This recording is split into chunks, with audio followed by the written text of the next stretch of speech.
You've tuned in to the BAM Pod, brought to you by Black Bear Diner, Chicken Ranch Casino Resort, Mercury Marine, Vexus Boats, StoreQuest Storage Solutions, Bass Boat Technologies, and Tackle Warehouse. Now, kick back and enjoy the next great episode of the BAM Pod. Hey folks, Randall and I want to talk to you real quick about choosing the right electronics mount for your bass boat. Mark and I have been partnered with Bass Boat Technologies from the very beginning, and we know the quality and effort that Van Foster has put into this company. Custom, that's the one thing that I think about whenever I think of Bass Boat Technologies. Van Foster has spent years, not hours, years perfecting these mounts. He works with just about every bass boat company out there, most models for every bass boat company out there. He has spent the time working on these bass boats. So what you get is a custom fitted mount, not some mass produced universal mount for every bass boat out there. Van makes them custom fit for your bass boat. Bass Boat Technologies also makes a lot of other custom parts. Seat pedestal plugs, tool holders, steering wheel spacers, and battery trays are all made with the same attention to detail that Bass Boat Technologies is known for. Bass Boat Technologies is a vital part of our livelihood, and it's very important to your overall boating experience also. Absolutely, and that's why we choose Bass Boat Technologies. Check them out at bassboattech.com. You'll be glad you did.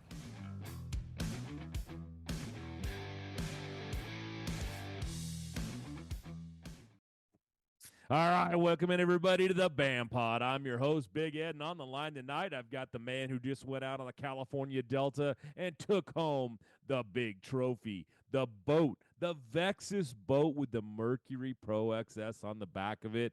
That's right, your champion, Christian Ostrander. Christian, welcome to the show, man. Dude, thanks for having me on. No, man, this is a privilege to always talk to you, man. You're a heck of an angler. You go out there. You know, you're a guy who lives on the Delta. And when I mean lives on the Delta, I mean you live in a van down by the river, man. You know, that was the old me. I haven't had a van in a couple years, guy.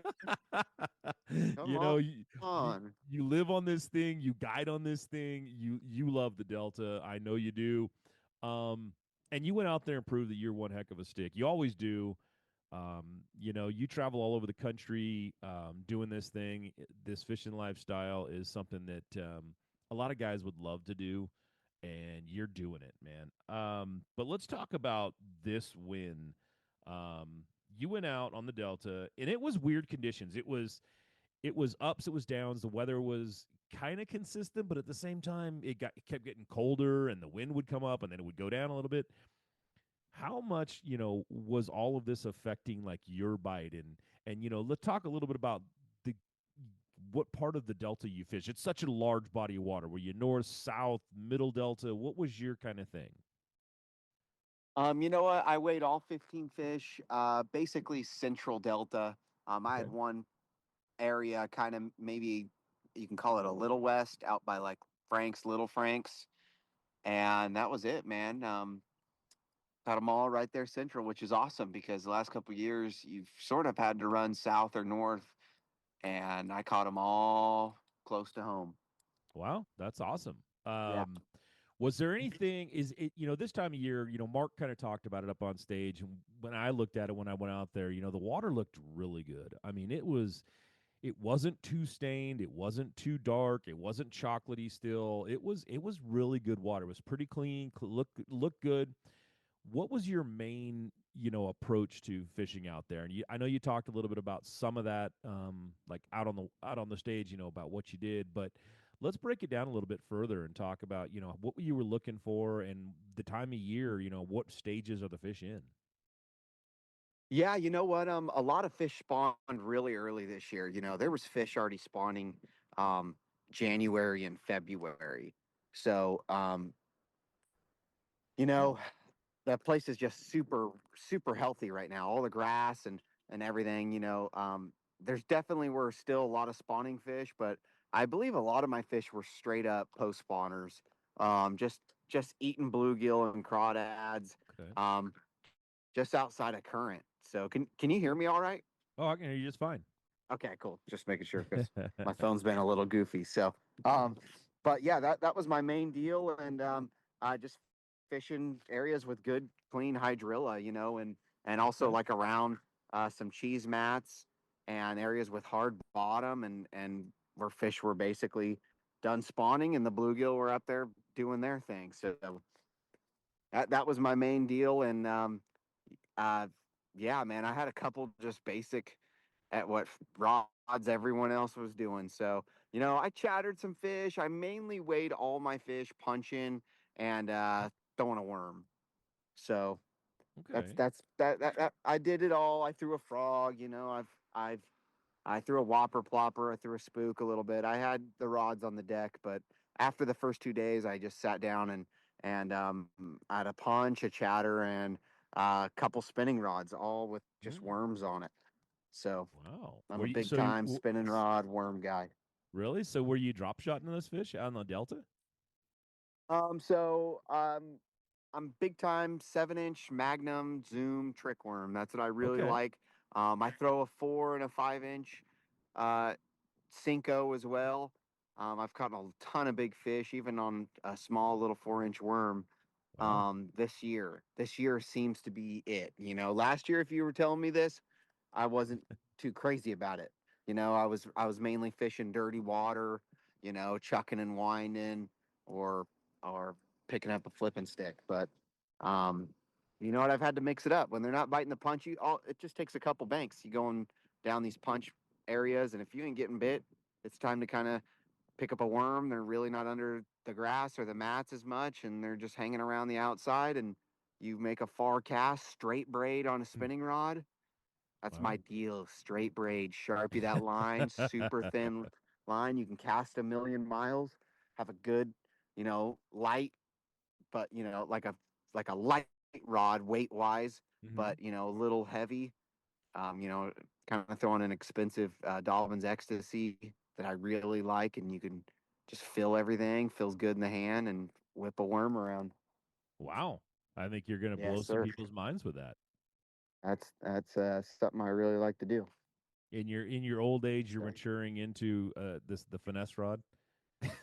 At I the ripe have old to. age, I what you have to. what 28, 27, man. But you 27? know what? Okay. That's what you got to do. That's what you got to do. Absolutely. Look at all these places. You are probably 80% of tournaments wherever you go nowadays are won on a spinning rod. Yeah. So and it's a lot of fun, man. Getting that spinning rod bent over. Here's the big reason I throw that straight braid is I Hmm. even talked to a few people in the tournament that lost big fish in the grass. Okay, so you throw that Right. light straight braid, you hook these fish and they swim in the grass. It's a zero big deal to me. I will get every single fish out of that grass. You throw that braid, you know, you could put pressure on them. These guys get antsy and they snap them off. They Yeah. snap their leader line. They Hmm. snap at the hook, whatever. But I can dig those fish out and grab them. I've dug out giant fish that just swim into the grass and then they sit there. They got so much grass on the line and in their face that they just sit there. So you got them. They're not coming off. Hmm. You dig down there and grab them. Wow. So Now that's is that you have you had any issues with being line shy? Like it's bothered you at all? Zero. Once you Okay. Sharpie that braid and you're around the grass, they're honed in. I don't even think they can see that line whatsoever. It's Okay. so small of braid, and it's when it gets all black, man. They're just those delta fish look at your worm. Now, you probably can't do that many other places. Right. You're not going to Clear Lake and straight braiding it or any of that. But in this grass like this on the delta, man, it blends in. I bet you it's almost better than just throwing fish in line. Wow. That's impressive. Yes, sir. You know, when I think about the delta like that, fishing, mid delta, that sort of thing, tide is definitely a factor. Was it something with the tide, when you're fishing central, it seems like it's always a little bit later than like the north or south, blah blah blah. But with central delta, I feel like you can find some stuff that's maybe slack tide is better. What is it that you were looking for? Slack, moving tide, was just moving water, or was it a certain tide? Man, you really just had to know that the fish were there, and I had some areas, especially. day 2 that I thought I could really get some big ones, but that tide was just so high and Yeah. they were not biting. And I knew that they were there. And I didn't even catch a good fish till about 9 something the second day. And but once that tide started going out, I started to kind of see on the rocks and on the banks, man, and it really started coming out. The bite just got better and better. I mean, I caught them really good till about 11:30 day 2, and I weighed a big bag. But I didn't cull after that for a few hours, and then when that tide started coming in, you know, I caught one more good one, 5 pounder right at the end of the day, just on a spot that just looked good. I ended up just starting to kind of drive around Central, which I know Central like the back of my hand. I just started kind of driving around and saw this little area that some water was kind of moving in. So let's make a couple casts. Got in there, caught 2 threes right away. Didn't help me, and Wow. then caught like a 5 pounder cold. So Yeah. It was you're standing in line. It's championship Sunday, and this guy walks up in front of you and drops a 1040 on the scale. I heard everybody sigh a little bit.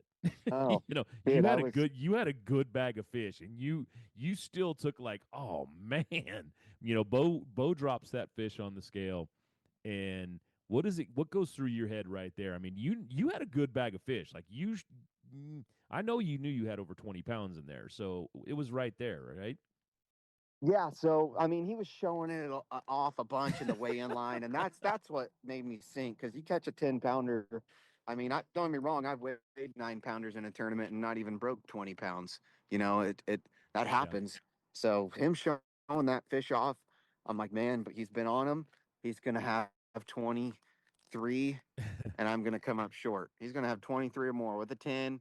He's gonna have a good old sack. It was a Yeah. good day. The fish were biting. It was overcast. The fish were biting, Yeah. and you know what? Luckily, he caught that big one and didn't have any really other ones to go with it. But he had a crazy good week. Had over 60 pounds for 3 days. So once he Yeah. weighed them, you know what? I felt pretty good. But like I said on the stage, you don't feel good until what the scale says. So I was Yeah. still a little antsy and luckily, we got it done.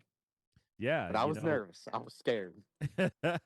yeah, it's one of those things that I think that's always, a big fish comes in like that, and it just sets everybody like, darn it, somebody Yeah. got him. But if you don't, it's Yeah. it's only one. I mean, Ty didn't even make the top, make it up there. He had a 840, a 940. He was on some really good fish. Yeah. Um, but I always say this when I see bags like yours that are just solid fish all the way through, no super giants. It's like those are the guys you got to watch out for because those are the ones that are having, great days. You had a great day out there, and you had a great tournament. I mean, you don't make it a championship Sunday without having a great tournament, but you had a great day on championship Sunday when it really mattered, and doing it the way you did it, that's just impressive. I don't think a lot of guys or a lot of anglers in general go out onto the Delta thinking, you know what, I'm going to put a spinning rod in my hand and go throw 6-inch, 7-inch worms and do well out there. I think everybody's like, oh, I got to punch, I got to do the crankbaits, I got to do the chatterbaits, I got to do this, and you're going out there and you're seeing this water, and you did something that I don't think a lot of people would. I mean, now they will, of course. Yeah. Yeah. It's all, about where you do it too. Yeah, People of that don't course. fish the Delta, they just stop on some main channel rock or whatnot or just, places that it's going to take you a while to kind of find the better fish. So, Oh but you yeah, know what? There's a lot of great, yeah, yeah. go ahead. Yeah, go But ahead. there's a lot of good fishermen out there, man. And you catch even like a week ago, you caught 3 or 4 good ones in an area. Mhm. You go back there. I mean, you have a 50-50 chance that you catch a good fish there. Right. Yeah, is there bass everywhere? But man, they it's either they're gonna bite or they're not. I mean, I bet you I passed over tons of 5 and 6 pounders and I didn't catch them. So but they're everywhere. This year they're everywhere. We haven't been able to say that for a few years. They are everywhere. 4 and 5 pounders are everywhere. Maybe not the big tubs, but everywhere you drop the trolling motor, there's 4 or 5 pounders swimming around, and that's huge. You know, you said that earlier, and now you're saying it now. We heard about this, and I'm not I don't fish the Delta a ton, but I've fished it before, and I know that they have been just spraying the heck out of it, doing a lot of grass removal. They're worried about the mussels. They're all these different things, and everybody said it just wasn't the same Delta until this tournament, and a lot of people said it's really starting to fish well again. Is there always a have you noticed there's a buffer like when they start really hammering it? How does it look overall? Like, are the big mats still out there as far as the grass mats? Is the cheese back? What's the Delta looking like for you as a person who fishes it a lot and knows it well? Tackle Warehouse has everything you need to get out and catch more bass. Rods for every application or technique. Over 1,000 reels to choose from. Monofilament, braid, and fluorocarbon lines. A massive selection of baits from the smallest to the largest. Exclusive baits and colors only available at Tackle Warehouse. Everything you need to build or customize your favorite lures. And of course, countless options to store it all. Tackle Warehouse. Click, save, fish. I think it's gonna be the same or just get better for the next couple years because we got all the food.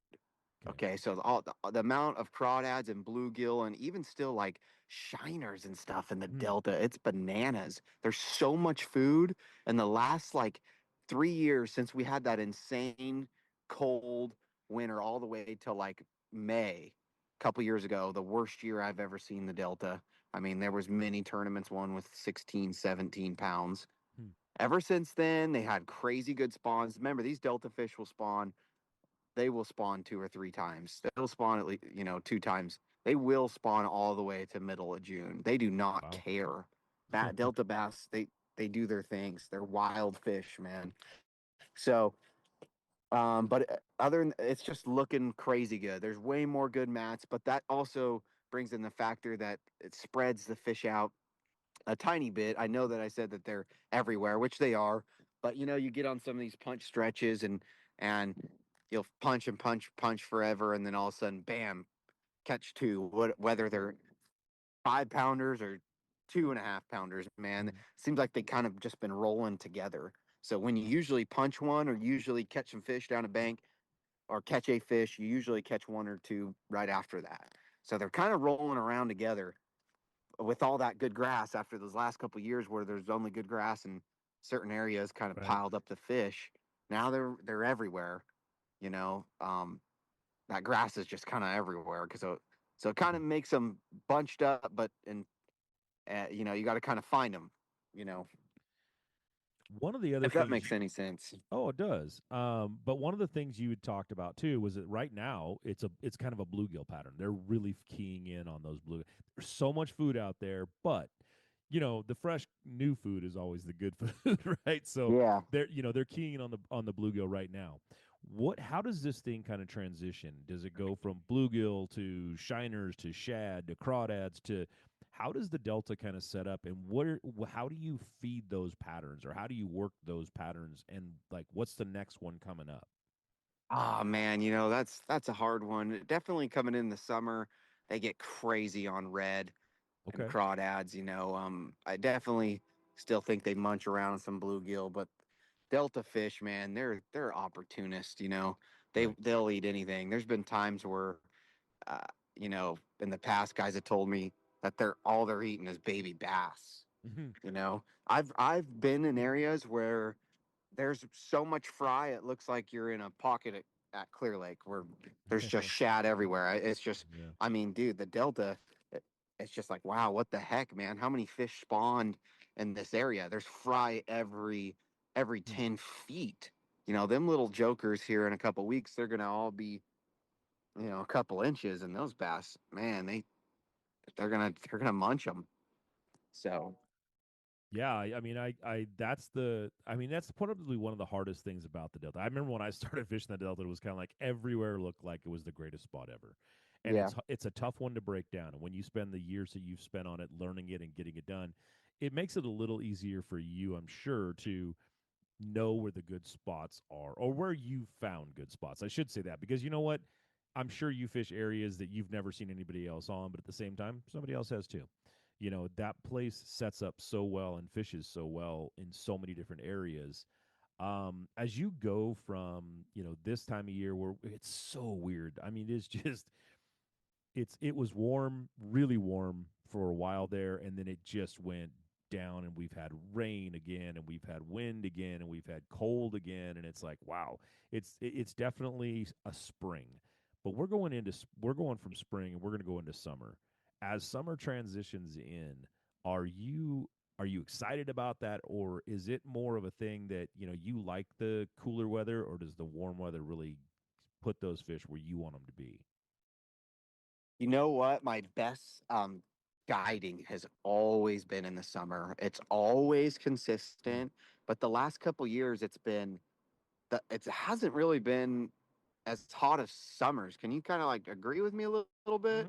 Kind of Mm-hmm. see. Remember when summers would just be Oh yeah. like all summer? You feel like you're in you know Heat. Arizona. It's a Yeah, you just hundred degrees, dude. yeah, you just Dude, feel like you're in an oven out there, like no yeah, wind. It just gets flat calm. And yeah, I think the summers that we've had, the last couple summers, I feel like they just haven't been as yeah, extreme. yeah. You'll get some hot weeks. Don't be wrong, but it's Right. mainly just yeah, like an 85, 90 degrees. Yep. And man, these fish just they just bite. Summertime's always been my best guiding, and That's I can good. just every trip you go out, you catch them, Yeah. and you can catch them fun ways. So your top water, we could some trips we go out and my people want to throw top water all day, and we go throw top water all day, and we frog and we Hmm. mix in some punching. Most of my trips, everyone wants to learn the punch, which is Right. cool. Punching's a very hard technique, but summertime we go out there and punch them. So we usually catch a lot more fish, but this year's been extremely good. I haven't had many trips where I've felt a little bad coming back in, like we didn't have a good day. I mean, almost every guide trip we catch at least 18 pounds. I've had so many Nice. great trips this year. But like you're saying, it's that that summertime's it's a little more fun. I can kind of just keep the punch rod and the frog in my hand. But this weather, this overcast, I tell you what, I bet you I wouldn't have won if it wasn't overcast day Okay. two and day three. It was overcast, and I've been out there quite a bit the last couple months, and that overcast, dude, it puts those fish just in feeding mode, man. And there's been years where it's not as much like that. The sunny days are better, Hmm. but this overcast, it hasn't really been cold at night, a little dewy, but man, it's just not that bad. And man, I knew that overcast day two and day three, I was gonna be able to catch at least around 20 or more. So, but day one I didn't. It was Mm-hmm. sunny and I made a long run. I did make a long run the first day. I had something in my mind and that happened the week before, and it didn't happen at all. Day one I had a 2 pounder at 10:30, and I had Wow. the earliest weigh in 2:45. So I was freaking. Yeah, I'll bet. That's one of the things, you did say up on stage, you got one of your fish on a frogs, and everybody's all, well, I don't want to say everybody, but I am. I'm always waiting for that thing to kind of kick off. But you talked about it's already been out there, it's going a little bit.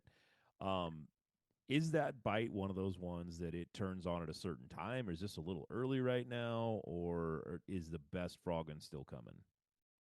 And the best frogging's for sure still coming, but we caught frogfish this year the first week of February. Wow. Delta bass are not like any other fish that, man, they live all year long in 1 foot of water. I got a video so of underneath my house where I live on the Delta of 40 bass sunning under the Wow. house.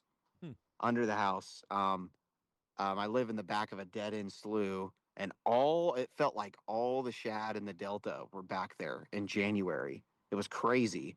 I mean, there was bank fishermen everywhere, all the crappie in the world, and it brought all the bass to the back of this slough. And dude, I mean, bass, those Delta fish don't care. The water temp was like 48 degrees, and all these bass are in less than 1 foot of water, just sunning under the house. Wow. Wow. So That's crazy, impressive. man. They don't care. So Okay. Delta fish, like I said, they live shallow, but I've caught a lot of good frogfish. Actually, Hunter and I frogged them pretty good the week before.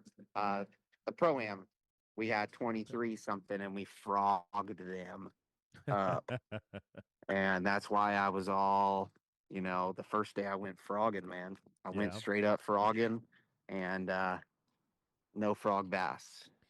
I love that you can, how did you, I don't know where you ended on day one. How many would you ended up filling out your limit, I'm guessing it, and getting that accomplished so that you were in contention for this thing. But Yeah. how do you go from, you were just, I got nothing. I got to get something done. And you went out and got it done. What did you switch up to? I mean, you were frogging, and said, okay, I got to get some fish in the boat. Is that when you just switched to your worm? Definitely, but it was mainly an area thing. We Mm, had a good okay. frog area that just turned into carp. Okay, these bass were coming in to spawn, um, and it just turned into a carp hole. And I didn't check it the day before the tournament, and that was I was thinking about it, but I thought it was only going to get better, and I didn't check it. And and I wasn't even practicing that hard the the 2 days, man. I was getting Right. out there at like 9 o'clock, and I was only fishing until about 2 or 3. I didn't want to overdo it. I'm a kind of guy, man. Once I get tired, I I don't make the best decisions. So being that far back, having 17 day Mm-hmm. one, Day I one. Yeah. mean, dude, I was yeah, I had 17 day one, 1770, and that's a respectable weight, but I was 8 pounds back, and in 13th place. I had 12 good sticks in front of me. So, dude, I went home, man. I had an early weigh in. I was home by 5:30. I was asleep, man. I went straight to sleep. I ate. The gal kind of looked at me. Was like, man, he's a little mad, a little sad that I Yeah. sucked because I really wanted to win this Delta one. And dude, I crashed out. I freaking probably slept 10 and a half, 11 hours. And I think that makes a difference for me. I need sleep. I woke up early. I tied up my rods, man. The I've, I'm I'm pumped up. I'm Mm, stretched out a little bit, dude. I'm freaking ready to go. And all my decisions were just better. I yeah. fished calm, didn't fish fast. I just threw my little worm out there and thought about the next place I'm gonna go, and what's that tide gonna be doing, and how where to pull up in some of these areas. That's another big deal too, is you know, coming into an area, where are you gonna start? Where are Yeah. you gonna where are you gonna drop the boat down, and weasel your way around the grass and target these fish. All right, So Christian, we're coming up towards the end here of this segment of the show. We're doing a half hour with Christian, then we're gonna do a half hour with JD Madden, who won the co-angler side of this. So I want to get a little bit personal right now. How good did it feel? You talked about you really wanted to win this Delta one, but your girl was out here, man. She came out and you got to win one for her right in front of this thing. How was that? Was that part of this whole I wanted to win this thing? to be honest, that it wasn't, but man, it felt good to. I needed that, Yeah, it felt Yeah. really good. Okay, I'm gonna be honest with you. I haven't been Yeah. doing so good since I've been with this gal fishing tournaments wise. Okay, the Super 60 last year on the Delta, I blanked one day in my Uh-huh. backyard when I was gonna wanting to win. So, and that's just being all Yeah. complete honest. I haven't been doing the greatest in these bigger tournaments. I mean, I have zero sponsor money. I put all of my money into trying to win these tournaments and make it fishing. So winning that, dude, just set me just at ease. Yeah. I could just like, wow, dude, I've won 5 big pro am events in my life, man, and it just made me relax a little bit. And like I said, dude, this year's been a roller coaster. I go to Havasu for the Super 60, don't do really good, man. I fished a Mm. couple one basses this year, didn't really do good. And where a lot of people would step back and say, "Dude, I gotta get away from this for a little while." You know, I kept in it, man. I put my Yeah. entry fee down in this tournament. I filled up my boat every dang day with $200+. We went out there and got it done, man. It's a little bit of a gambling sport, but it's something I'd never change. I'm a freak about it, and you got to be all in, man. Oh yeah. So Yeah. Well, you've proven that. You've proven the kind of angler that you are, man. And that, it's great to hear that there's still that drive out there of some, it's like, hey, this is what I want to be. This is what I want to do. And I don't want to go punch a clock somewhere. I want to be a bass fisherman. And that's an impressive thing to hear, impressive thing to see. And you're proving that it can be done. That's for sure. What's your next stop? Where are you going next? Are you headed east, or are you here, or is your next one here? I think, what is it, I'm gonna Moses? be here. Yeah, I'm gonna go to that. And that's it, man. I'm just fishing all the BAM stuff. I might Okay. hop into a one bass every now and then, but I'm staying at home. That's where I can guide. I can stash some money and life can be good. You go back east, man. I've done that a few times. I love it. I've met some crazy cool kids, man. But it will drain your bank account faster than you can ever imagine. I've turned 50 grand into zero. I've spent 50 grand in months. Yeah. Months. You're out there, man. You're hanging out with rich kids. You're learning a lot. Those rich kids back east, man, they're no joke. They're really good. We're hanging out. Hmm. We get Airbnbs, but they also, want to go eat a steak dinner every night, and you know, that wasn't my lifestyle. And Yeah. I was, like I said, I was paying these tournaments on my own, and I mean, there was two tournaments, $500 entry fee. Yeah. I'm dude. I put that money down, and after gas and Airbnb and everything, dude, dude, and you don't cash. Yeah. Nice, you are a gambler. Yeah, Yes, at you that are. point, man, I drove home from New York last year, just like, dude, I never in my life ever want to leave the beautiful state of California ever again. And I really appreciate you and Mark and all you guys putting together the BAM, man. If it wasn't for you guys and Bass Angler Magazine, dude, I would literally have nothing to fish. Yeah. So Well, good, man. I'm glad you're fishing with us. I'm glad that we could facilitate your needs here on the on the West Coast and keep a great angler here where he belongs. This thank is you. it. We got about 1 minute left here. Why don't you give the people, how they get a hold of you for your guide service, how you can make a little extra money on that one, and how to reach out and just follow you around, man. Absolutely. My Facebook and Instagram's just Christian Ostrander Fishing. You guys want to message me on there, or if you guys want to book a trip, my phone number is 209-648-3778. I mainly want to guide on the Delta. I do some Don Pedro. I love to go up to Clear Lake, but I mainly just guide on the Delta. So other than that, follow me around, man. I'm nobody specials. I just get to fish a lot, and I just make it work. So Oh, don't be so humble, man. You are a great angler. Guys, if you got anybody that wants to go out there and take this guy up on his offer to guide you, pay him some money, but guide him. But get some yes, sir. guiding out there. He is definitely the guy you want to be in the boat with, for a long time. And this isn't an insult by any stretch of the imaginations, but Ken Maw dominated the Delta for a lot of years, but I can see right now that you are definitely going to take over that spot up there if you keep going the way you're going, man. You're I you're a hope heck so. you're a heck of an angler, and you can definitely be the next guy that's going to come up there, and they're going to be saying, "Man, that Christian guy, he's got this thing wired." So I hope you do it. I hope you have a great time out there. I hope this thing turns into something you want on the West Coast here, and that couldn't Appreciate be it more so happy much. for you on the win, man. Great job, and yeah, we're gonna take a commercial break. We're gonna go to the middle of this show. When we come back, we'll have JD Madden. So thanks for tuning in, everybody. Stick around. Hey, Northern California bass anglers. Ready to elevate your fishing game? Ford Fairfield partners with Bass Angler Magazine to offer top-notch trucks tailored for your needs. Our simple pricing ensures a fair deal and exceptional service. We live and breathe bass fishing, participating in local tournaments to understand exactly what you need so you never miss a good bite. Visit Ford Fairfield today and let's hit the water together. All right, welcome back, everybody. We are on the air now with JD Madden. He is our co-angler that came up here and absolutely destroyed the Delta. Nah, maybe not, but he had a great tournament out there. Takes home the win, and we're going to be talking to him. So, JD, thanks for coming on the show, man. Welcome in. Yeah, you bet. Thanks. Looking forward to the discussion. Yeah, it's always a.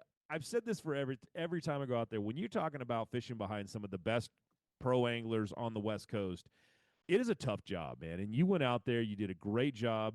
It's nice that your son's a pro angler too, and he's living. You said something up there on the stage that really got to me. You went out there and you tried to live that dream that he's living right now, and it's an amazing thing to watch your kids do that. I'm guessing I don't have any, so I'm guessing it is, but I can imagine what that must be like. And now you go out, and I know this isn't your first win ever or anything like that, but it's got to mean something when you're up there and you get a win like that out of the back of a boat behind some of the best anglers on the West Coast, like I just said. Yeah, for sure. I mean, anytime, right, that you see your kids are chasing what they want, right? Their own dreams, and then, for it to be, and you want to see them be successful, right? And Tyler's definitely had a hot start to his fishing career, right? And but for me, I just want them to chase their dreams. But yeah, fishing behind these guys, and I had Super 60 guys the first 2 days. So I had Luke Johns, and then I had Mark Pilgrim, and then Chad Schweitzer, who's knocking on the door to be a next Super 60 guy. So Yeah. amazing angler. So yeah, it definitely makes me. I know that I fish very calm back there because Okay. I'm used to fishing behind Tyler constantly, right? So whenever we go pre-practice or anything, I'm lucky. I retired from the fire department as a deputy chief about 2 years ago now. So I've everything he did in college and I've tried to pre-practice with him whenever I could just to spend time with him on the boat. So understanding how to fish behind these guys, I think, is important.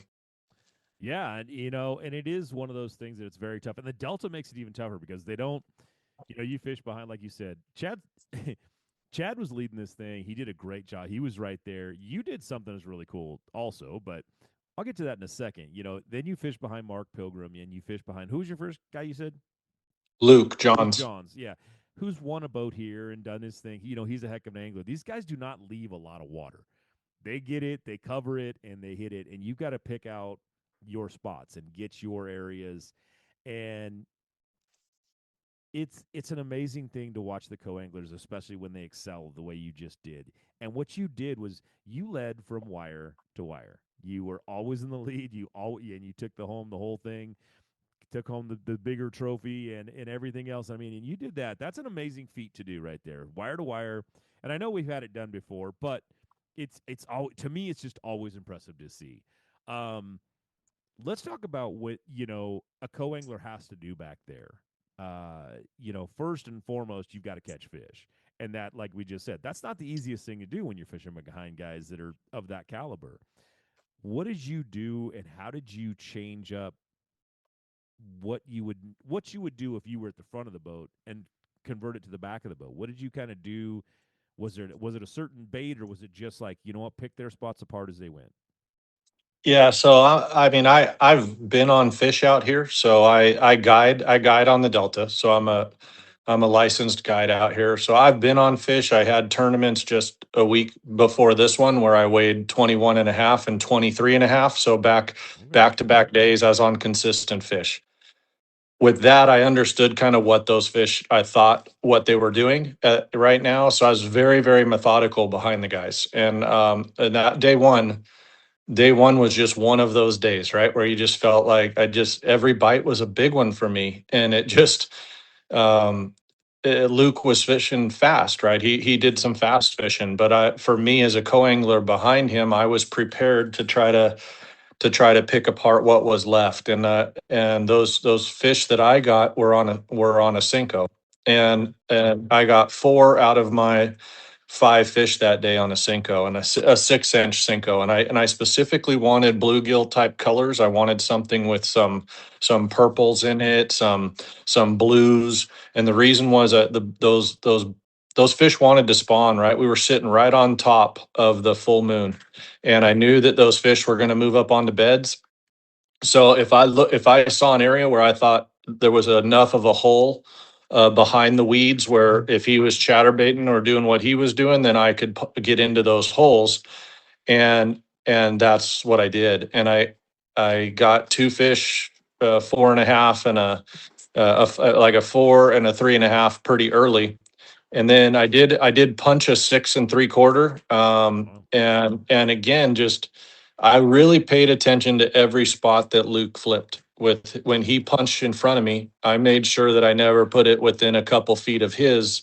As I got to that same spot on the mat from the back, I would make sure I was either deeper, right, or shallower, or just move it around. And I felt like there was a corner on that mat flipped in a different spot. It looked like it set up right with some, and man, that fish hammered it, took off. I got hook set. Luke netted it for me. And then at the last two fish, I would really bombed a Cinco as far as I could. It sounds funny, but literally, I was overhand casting my Cinco across to the other side of the slough, and then I would work it across where I thought that the beds were or the flats were, and I picked up another really good for something, and then the last one came again on a on a hole in the weeds right next to a clump of tulies that I know those bass like to spawn on in those type of areas to set up. So yeah, I mean, I just tried to be really aware of Right. exactly where he was fishing so that I could fish what I believed was water that was still available. It's very interesting. You were on the same kind of thing that Christian was just talking about. It's the bluegill patterns going on right now. It's coming. You guide out there, Christian guides out there. This is an interesting show because we're talking about some guys who have a lot of knowledge about the Delta, which is awesome, guys. If you're listening right now, don't turn it off, man. Listen to what these guys are saying. Um, when you talk about, and I asked him this question. So the bluegiller right now, what's kind of next? I mean, what is it? We're coming out of spring, we're going into summer. What's the next thing that anybody going out right now is going to be able to look at and do and to try to catch fish? And is it already starting to show a little bit? I mean, Christian was talking about, he was catching them on some frogs, which I've always thought is more of a summer thing, but you get them on it, and he made some good points. The fish in the Delta are different and they live shallow. Yep. As a guide yourself, you kind of know that, and I'm sure that played into your game. Yeah, I mean, these fish, I think you're asking what's next. I would say for what I am already starting to see is the fish are starting to, once they spawn and they want to get to, they're going to be much more related to current. So Okay. they're going to get back in some current to start to feed up right after the spawn, and to start to get themselves back into their normal summertime, into their summertime pattern. They're going to get to current early. Yesterday during the guide trip that I had a guide trip yesterday, and one of the things that we did, because the Cinco bite wasn't there for the client, is we started throwing a Whopper Plopper right down the rock in current breaks, and those fish were starting to get into that. We probably caught 8 fish on a Whopper Plopper. So the fish will start to get a little bit more active. They'll start to look for current and get out of those. And it'll be current that's really close, right, to where all those bluegills are right now too. Okay. So they can easily get in there. They can pick off bluegills on the high tide, right? They can get into those flats on the high tide, pick off bluegills, move back out, get in current, still have feed, some food around. So at least that's what I see. And then as summer comes, right, that's, we'll definitely get, even now you can definitely, like you heard Christian say, some of the biggest bites right now are coming on a frog. Sure. Those fish will still eat a frog, especially those ones that are spawning late. They don't like stuff over their head when they're shallow and up there wanting to spawn too. So Okay. I mean, that's he talked about red colors coming into effect, and the Delta is such a place that when people come out here, and was recently at an event at a show, and I was talking to some guys, and they were asking about the Delta, and how do you fish? I said, it's a crazy body of water because it's so diverse. I mean, you can fish big flats, you can fish big lakes. I mean, that's basically all Frank's track is a big giant lake that these fish never leave. They're always there somewhere. And then you got the river system, and then you've got this, and then you got that. Earlier we talked a little bit about the health of the delta. There's been such a big controversy with what the spraying and the cold winters and that sort of thing. How is the delta looking to you? I mean, are you seeing like, hey, it is starting to bounce back? I mean, we saw some numbers. I think they're still down myself. I believe they're still down from what they should be, but they look like they're coming back a little bit. Big things are happening in Boardman, Oregon. At the heart of it all, the Boardman Chamber of Commerce and Boardman Community Development Association, working together to create opportunities, support local businesses, and build a thriving community. From new business growth to family-friendly events, workforce development, and expanding local resources, Boardman is making it happen. Looking to live, work, or invest in a growing community? Boardman is ready for you. Boardman's Community Development Association, strengthening Boardman's economy, one project at a time.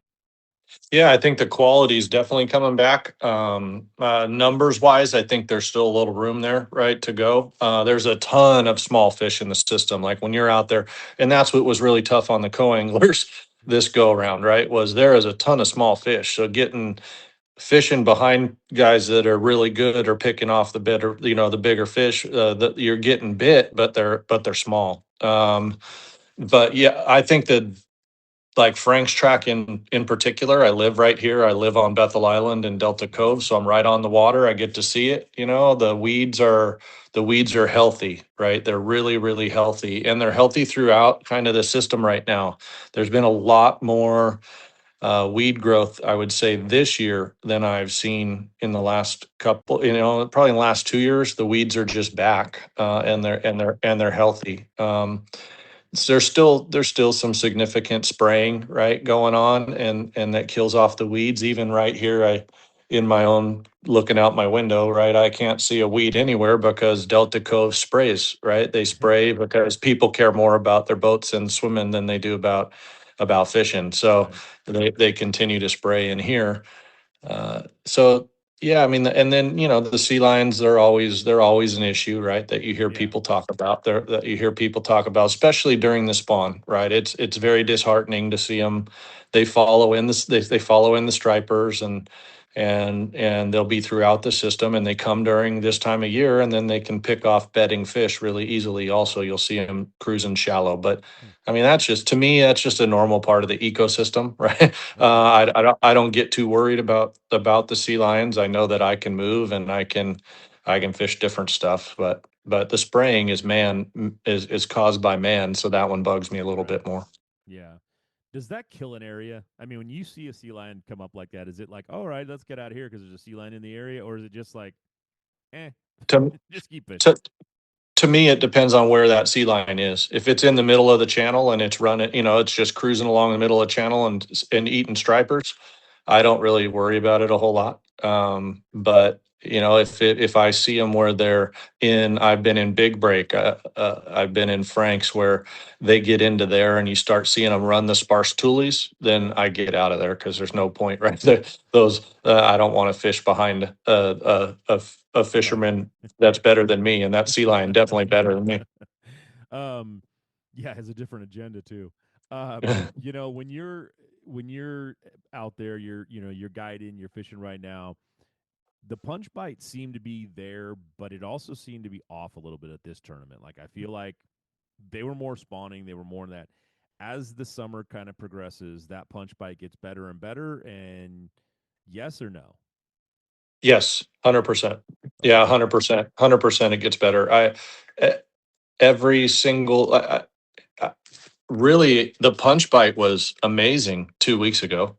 Okay. But and the bite in general was a lot better. But I can't stress enough when we landed that when I looked at this tournament, and if you looked at this tournament last year, Mhm. I fished it as a boater last year, and it landed again directly on top of the full moon. I mean, the day of. So that absolutely shuts down the delta unless you're a guy who wants to run bedfish. It really makes that bite tough because those fish are more interested in spawning than they are in eating, right? Right. But I guarantee you this week and or this weekend, they're going to be on fire because now they're getting past that. The bite is going to pick up. You're going to start to see them eating moving baits. You're going to see them move into ambush points in the mats, and you can into the weeds and you can punch because they're just going to pull, right? They're going to pull from being shallow Okay. where they were spawning, Yep. right? And they were paired up. The females are gonna pull right into those weeds if it's nearby, sit on that deeper edge and start to feed up. So you start to get a better bite. So that bite will pick back up this week 100%. There's no doubt that it'll pick up. Okay, that's that was the question I was going to ask you too, and I think you kind of answered it. If you didn't, well, I'll still ask it. But is there a lag time between that spawn and when those fish? And a lot of times on lakes, the fish spawn, and then there's like it's 2 weeks, it's just dead. Like it's just hard to catch fish. Is that on the Delta that kind of a thing, or is it just like they just go right back to nope, this is business as usual? I'm eating, I'm getting back up, and I'm going back to where I need to be.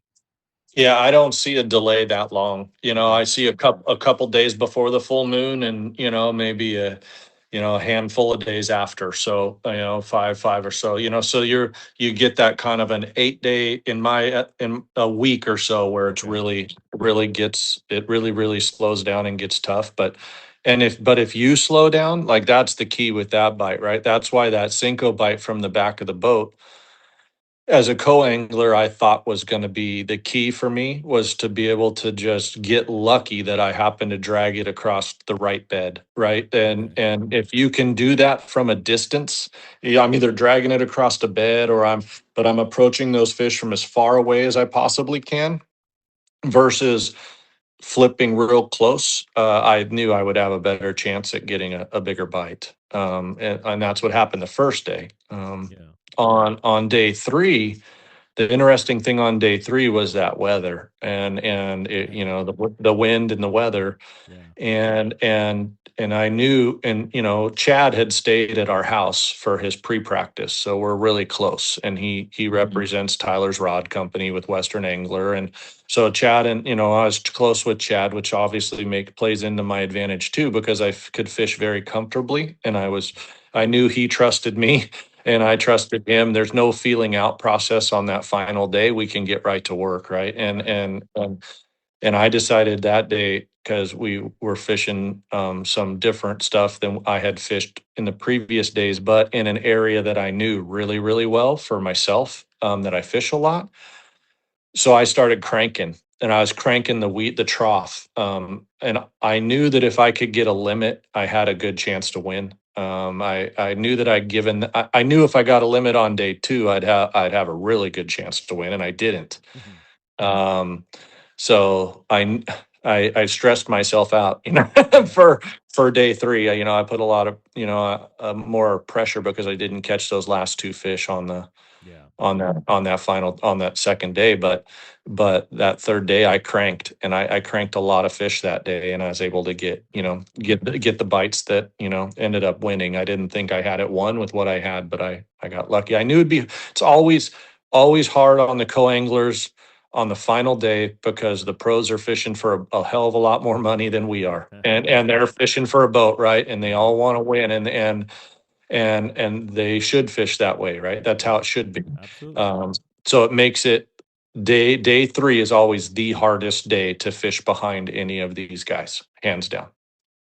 Okay. And now you talked about cranking. Was it like a square bill, or were you deep trying to throw it deep? Were you just No, I was shallow. I okay? wanted to be right up in the trough, so I was trying to actually almost hit the rock without breaking my, Yeah. square. I was throwing a square bill, Yeah. and because uh, I knew that a lot of those smaller males, you were either guarding fry up in the up Hmm.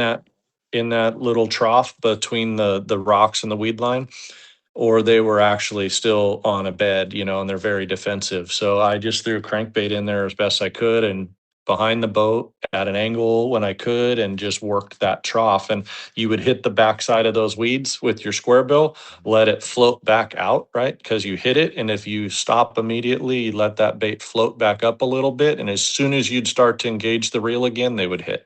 Okay. Okay.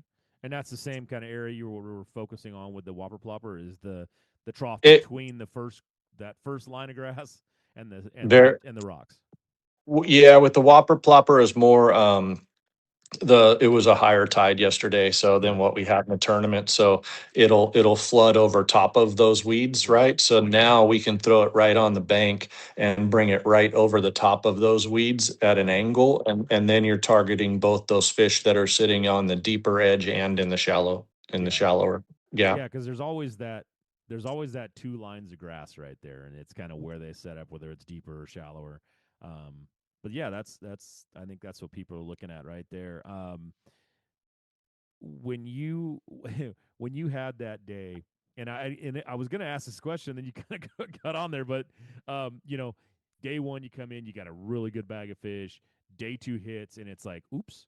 You know, it's you didn't fall out, but because you had such a good lead, you kept yourself up there. One was that now you've made it to Championship Sundays. It's Championship Sundays here. What goes through your mind like, okay, I can't do that again? Did you make any major changes? Did you refocus, or do you just say, you know what, I'm just going to go back out and do the same thing I did, and I just got to be more efficient with it? Yeah, I mean it's completely based on what's in front of me, at Okay. that moment because you know, the area we fished on day 2 is a slough on the delta that I actually take clients. So I know it very well, and I punched it, I top watered it, I drop shotted it, I Cincoed it, I cranked it, I did everything that day. Then in both Mark and I both did, and the bites just weren't there. And the reason I think that one key that people on the delta is I do not like, especially this time of year, fishing the weeds that get any of what the snotty grass, the slimier Right. grass starts to Right. grow on your clean hydrilla. It's time to leave. And that area, it just seemed it went from very clean weeds early in the year to now having that all over, and it's a very hard to fish. I don't think the fish leave. They Okay. haven't left. It's just very hard to present your lure in a way that you're going to get bit, right? And you're constantly taking stuff off, so it's now you're less efficient.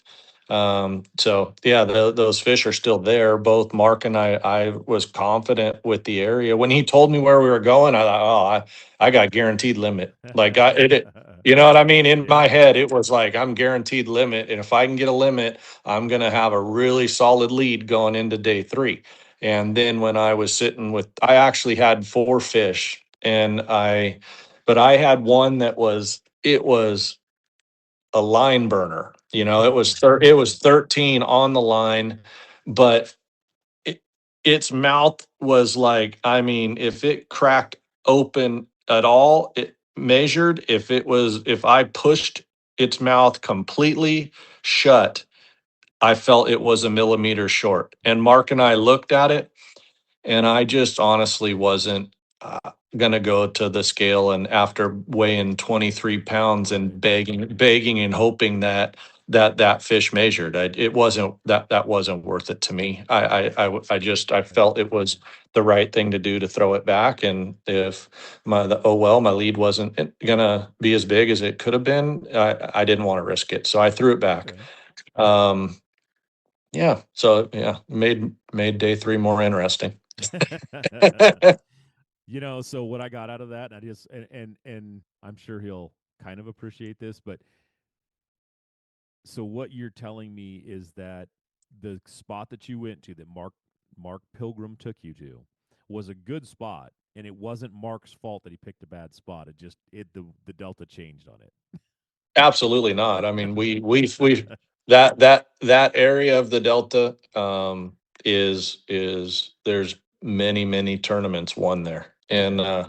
it's that good. And and we fished it from the back to the front. I mean, we spent the whole day there because I think Mark knew, right? Mark had a tough first day. He had 2 fish on the first day up in an area that had changed on him. So he just, and I really do, I feel like Mark was trying to put me on a limit. is what I think he was doing, and he had pre-practiced up there and caught fish and thought that we would go up there and both of us would have a limit quick, Yeah. and I thought so too. Hmm.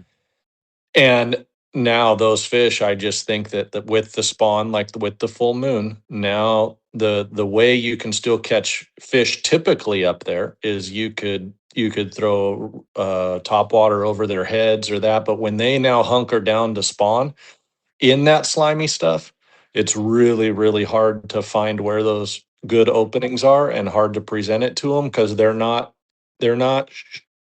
actively looking to feed, so they're not chasing down your bait when it's maybe not presented the best. So I just think it was one of those days, right? It was just, but man, I mean, awesome. I just, I had never, I've known Mark a little bit, just through interactions with Tyler, and I mean, just a superhuman, right? Just Oh a yeah, just an great. He's amazing, great. amazing, amazing human being. We had such a great day just talking fishing, talking life. It was he's retired, I'm retired. It's just we have a lot of similarities in our life's paths that made that conversation in that day pretty special. That's good. I mean, he's a great guy, and yes, I mean, I got to give it to most of our. I don't. I've very rarely heard anything negative about him. Most of our Super 60 anglers, they are good people. They've made it there for being a professional in that way. It's great to see that you went out there and had a good time with them all. Um, was it? Was there any satisfaction at all? And it's kind of a personal question. Any satisfaction at all that you were fishing on Championship Sunday and Tyler was watching you from the stands this time? Uh, No, probably not. I mean, I was so proud of him for the comeback that he made on day two. He Mhm. cashed a check. He cashes a check, right? Comes back with a 20-pound bag.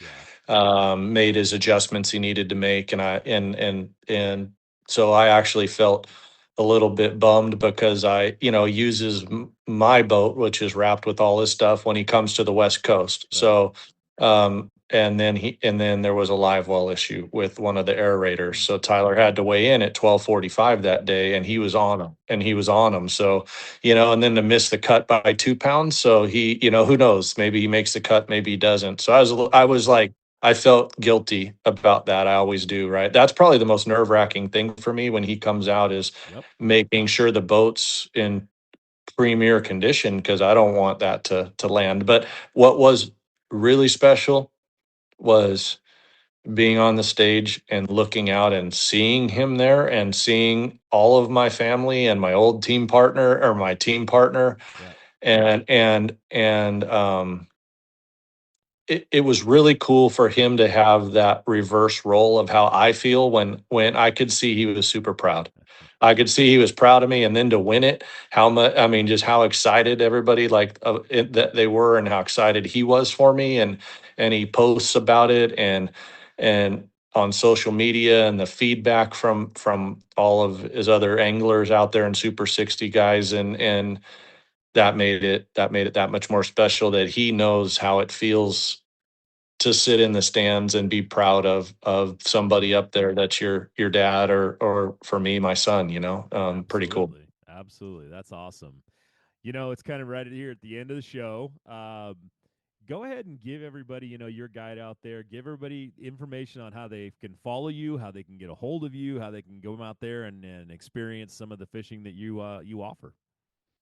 Yeah, so the name of my guide business is Tidal California Delta Fishing. So that's California Tidal Delta Fishing. At uh, um, for that you can go to the website.com. So and you can pull it up there. If you Google search it, a lot of times it jumps up to Fishing Booker, which is just another third party that does some booking services for me. So it pops up there as well. Uh, yeah, you can find it also on Instagram, and then big one for me is to just push that how important the equipment was. I used Western Angler rods all week. Tyler's been working real hard on launching his business with Western Angler rods, and I had him build me. That was, I will say, that was kind of key for me too. I had a special rod built for me that he built that eventually I think we will launch as a Delta kind of thing. With guiding, I like to have the horsepower, but a lot of in a rod that can get fish out of the tulies and get them out of the weeds.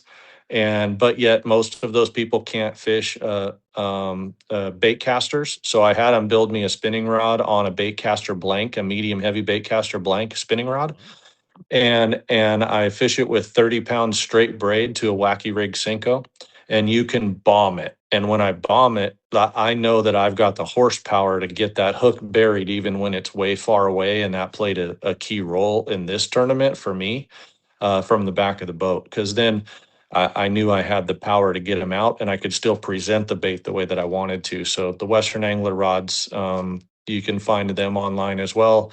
And he's getting ready to do a first release of his new Maloney's Nico rod that he's going to be putting out. So yeah, so I just want to thank my family and I for the support. And then I just wanted to kind of just make sure you guys know from BAM, on the BAM side of things, I really believe that the platform that you've given the Western anglers now here is just it's working, right? You're giving them a platform to be able to market the products and the sponsors and the people that support them, and you're doing it in a big way, right? You're reaching 1 million people and more, and then to put on a really class act show all the way through. You're holding anglers accountable for throughout the tournaments, and you're communicating well, and it's just a great thing, and I think that's why you're seeing the growth. I think, and I hope we'll continue to see the growth throughout from BAM. So thanks to Mark and yourself and to Michael and Thomas and the whole crew, because every one of them deserves a pat on the back for what you guys are putting out. Well, thank you very much for that. We love that you guys come out and fish with us. This is why it's here. This is why Mark put it together, was to give everybody out there a good platform to come out here and fish. And but this is the end of the show. I really appreciate you, JD, coming on and doing this. We everybody's out there always wants to know what they do to win, what they do to win. Well, now you know. Christian at the beginning of the show talked a lot and gave you a ton of knowledge. JD just broke it down again. I didn't know both of them guided. So this is actually really cool to get a couple guides on here that know the deltas so well. You live right on the water. Christian lives on the water. You couldn't ask for a better show about the Delta. And thank you guys for doing it. I really appreciate it. And anybody, if you're out there and you didn't get any knowledge out of this thing, you didn't hear something, go back, listen again, because you missed it all. These guys just laid it out for you to go out there and catch some good fish. JD, thanks again. And yeah, we will see y'all at the next show, couple weeks. All right, thanks, Ed.